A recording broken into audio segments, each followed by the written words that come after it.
ये होरी है, आप लोग ज़रूर सुनिएगा, बहुत अच्छा है।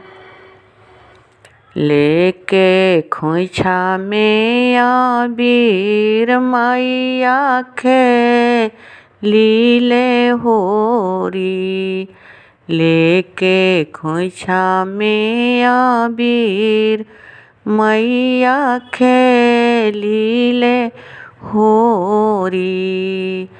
पहिला होरी कैलाश जी खेलानी। पहिला होरी कैलाश जी खेलानी।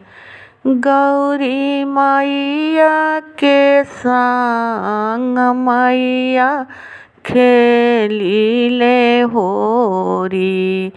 लेके खोइछा में आबीर मैया खेलीले होरी। लेके खोइछा में आबीर मैया खेलीले होरी। दूसरा होरी कलकत्ता में खेलानी। दूसरा होरी कलकत्ता में खेलानी। कलकत्ता की मैया के संग मैया खेलीले होरी। लेके खोइछा में आबीर मैया खेलीले होरी। लेके खोइछा में आबीर मैया खेलीले होरी।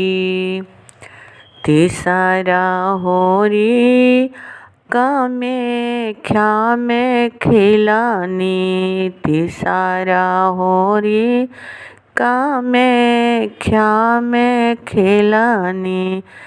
कामाख्या के मैया के संग मैया खेलीले होरी।